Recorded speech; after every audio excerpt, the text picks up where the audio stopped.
Hi, I'm Brent. I serve as Executive Director of Faith in America, and I'm here today with David Blankenhorn, President of the Institute of American Values. David, it's good to be here today. I certainly appreciate you taking out time and discussing the issues before us today. Good to be with you. Thank you. We're going to be talking today about some issues that are certainly relevant to many discussions, but particularly over the next coming months as the U.S. Supreme Court is considering some marriage equality cases. And also as far as Faith in America as an organization which educates people about the harm that's caused when religious teaching is misused to justify stigma and hostility towards gay, lesbian, bisexual, and transgender youth. Look forward to the dialogue, David. Me too. So ask me questions and we'll just talk. As someone who once served as a star witness for supporters of Proposition 8, a measure that would deny California gay and lesbian couples the ability to live the dream of marriage like so many straight Americans do. There obviously came a time where you changed your view. And I think a lot of people are aware of the fact that you are an individual who has changed their position, but I want you to elaborate on that. But at the same time, can you tell us a little bit about the spiritual aspect of that change inside you? Well, as you said, Brent, I was a leading opponent of gay marriage. I testified at the Prop 8 trial. I was the expert witness. I wrote a book about the subject against gay marriage. So I was a leader in that effort. I changed my mind publicly in June of this past year. It had been building a while. I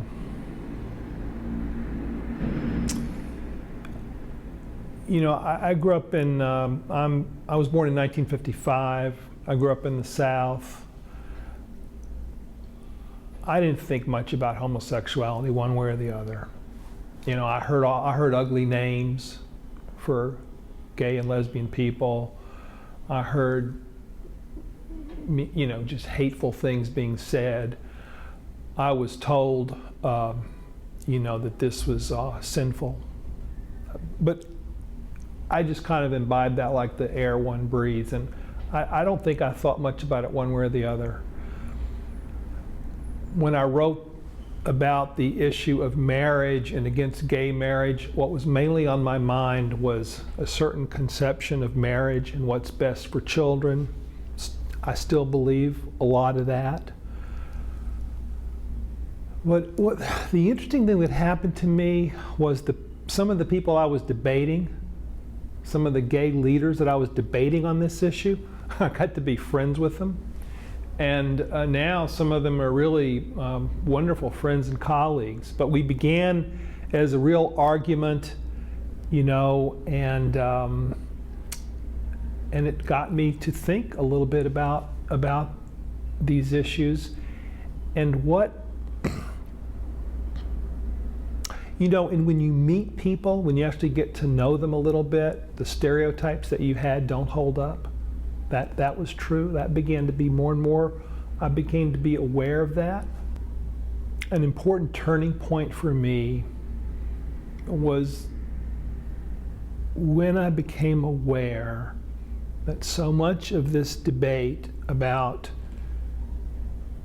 shall gay and lesbian people be allowed to marry, so much of it revolved around this basic question of, do we accept these people as equal citizens, as our brothers and sisters in society? Is this a society where equality is something that is for all of us? Is this can this group be a part of the American mainstream story or not, you know? And when I came to believe that that was the essential question that was being debated, I just felt that I had to change sides, you know? That was really what it was. On the grounds of just feeling that one needs to treat people fairly, and then if you realize that in the past you were ignorant or weren't paying attention, or you had stereotyped ideas that, you know, you could say, well, I don't want to do that anymore. That was what caused me to change. That was the single main thing.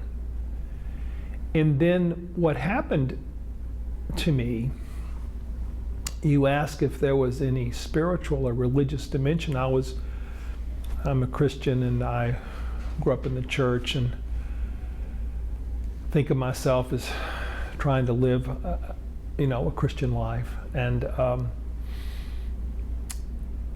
for me, I'm not saying this would happen to everybody, but for me, when I was able to change on this issue, it felt like a burden had been lifted. You know, it just felt like I'd been carrying around a weight, and it felt like the weight was just not there, you know. And I think it was because I felt that at some level I was, you know, pointing a finger of condemnation at other people. And I was saying, you know, bad, you know, these people, bad, you know, oh, sin, wrong, you know, based on, you know, who they are. And from a spiritual point of view, just my own spiritual life, when I felt that I was no longer doing that, I felt better. You know, it felt like I could sit up straighter and, you know. I used to have a dream, for several years I had a dream where a recurring dream, it wasn't a nightmare, it was just a kind of an anxiety dream where my mouth was sort of stuck and I had kind of gunk and horrible sticks and couldn't speak. I couldn't speak in this dream. And after I said, I've changed my mind on this issue, and began to say why, I stopped having that dream. So now I feel like, you know, psychologically or spiritually for me, there's a sense of, I feel better about my ability to say who I am and what I believe in. So that was the spiritual quality of it, of judge not lest ye be judged. So if you're this is the way it was for me. If you feel like you're pointing a finger of condemnation at another group, and then you just stop doing it, you know, you're in a spiritually different place. And I think I don't think of myself as a religious leader in any way, shape, or form, but it feels more authentically Christian to me. Although you're not a religious leader, would you agree that you don't have to be to understand when people hurt, or when people cause other people to hurt, and when people make gay and lesbian individuals, especially young gay and lesbian individuals, feel that not only am I pointing a finger of condemnation at you, but God's pointing his finger of condemnation at you. Yeah. Have you talked with individuals about the unique harm that does to the young gay and lesbian person? Well, The truth is, I'd never thought about it. That's the God's honest truth. I began to think about it when I was engaged in first debates and then later in conversations with these gay and lesbian people who I was arguing in public about the marriage and the public policy issue, but then I began to talk to them and get to know them as individuals. And one of them, I remember, gave me some writing that he had done as a young person, a young teenager, and it just said, here's not quite a diary, but a kind of a memoir, and it was very, very moving to me to read, because that thing of the finger being pointed, and from the religious community, like God doesn't like you, you don't, God wants to throw you off to the side because you don't rate in God's eyes, that internalization that happened to him was a terrible wound that lasted for many, many years, and in some ways will probably last his whole life. But he's now been able to, to overcome that. But it was a terrible, terrible, damaging thing to be told. To be told that who you are is hateful in the eyes of your community and to God, who knows you better as well as you know yourself, better than you know yourself, right? So for God, who knows you better than you know yourself, who you are is what is being condemned. That's so. When I read Mitchell Gold's book, Crisis, and I saw the differential rates of suicide and thoughts of suicide among gay and lesbian young people, it was very moving to me. But I'd never thought about it. I had never thought about it. Do you think a lot of individuals, particularly in faith communities, have never thought about it? Well, I think if it was a new set of thoughts for me, I might not be the only one, And what I've noticed in conversations with people since then, I've noticed that if the person is going to actually get to know other people, then that's good. But if there's this thick wall of belief and doctrine that keeps you from knowing or even being curious about the actual life of the other person, if you just have this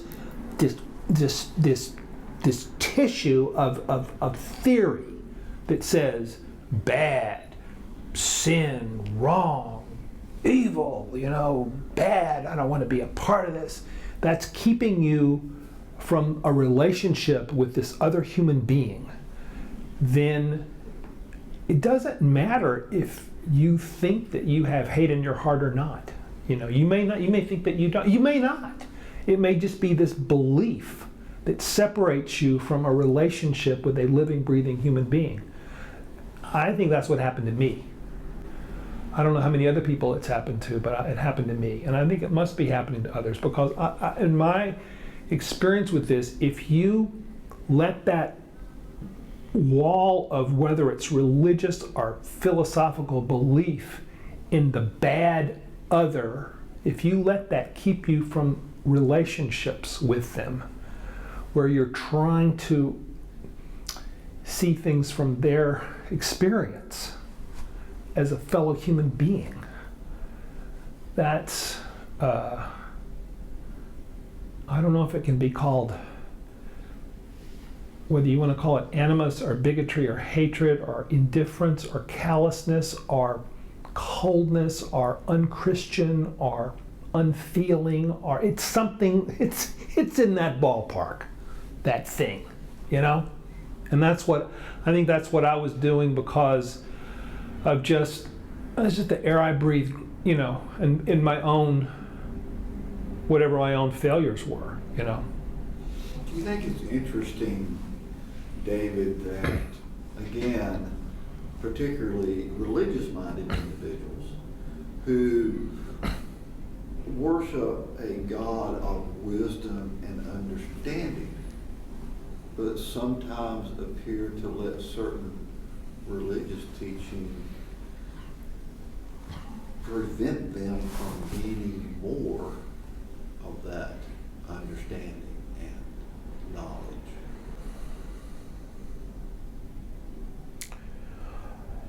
Most theological questions are way above my pay grade, but I do think this sometimes as I try to struggle with this. I always think about the Bible stories I learned as a child about Jesus' ministry and who he seemed to really spend his time with and have relationships with, and who he sometimes warned, And was it the people who were the sinners and the prostitutes and the tax collectors and the people on the bottom rung of things that he was pointing? No. To them it was always, hey, are you so sure you're out? You're not. You can be in, and then to the people who were self-righteous and ostentatiously correct and sitting in judgment of others, Jesus over and over again in these stories says, are you so sure about this? Are you so sure that you've got everything completely worked out? Are you so sure that you're in? So to the people who thought they were out, he said, are you so sure you're out? And the people who knew they were in, he said, are you so sure you're in? I love that, I think that's really nice. And so so the people who are pointing the fingers, I think if Jesus had one thing to say, it would be, are you really sure about that? And the people who were having the fingers pointed at them and said, all is lost for me, God doesn't love me, he was saying, are you so sure about that? That's as high as I go on the theological pay grade. But it's it's meaningful to me because I can grasp it simply. Did you hear that same question at some point, somewhere deep within? Are you so sure about this statement? Oh yeah, because yeah, absolutely, absolutely, yeah. Are you so sure? Is very, to me, a very intellectually, ethically, and spiritually important question. And I don't have much. I try not to be one of these people who is just so completely sure that what one adopts as one's position is being willing to think anew about something and know that, well, maybe this is not the right, Are you so sure about this? I love that thing. Are you so, you're so sure you're in, or you're so sure you're out. It just seems to me a beautiful way to make us all a member of the same human group, I like that. So,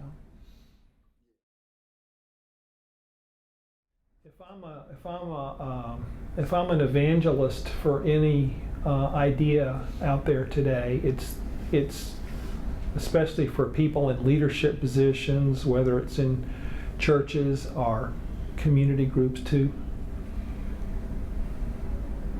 Maybe even do something proactive to just think about this a little bit. Think about the consequences of some of the things that are said. Yeah. whether it's intentional, whether or not you mean it to be harmful or not, my God, this can be a devastating thing. And so being intentional about thinking about this a little bit could be a good thing for the institution that you steward. And I'm confident based on my own experience that it can be good for you, the person doing the thinking. Yeah. David, I have certainly enjoyed this afternoon talking with you. It's a pleasure, and to spend a little time with us. I've enjoyed it, and the organization that you are working for, I admire the mission, and if there's anything I can do in the future, you let me know.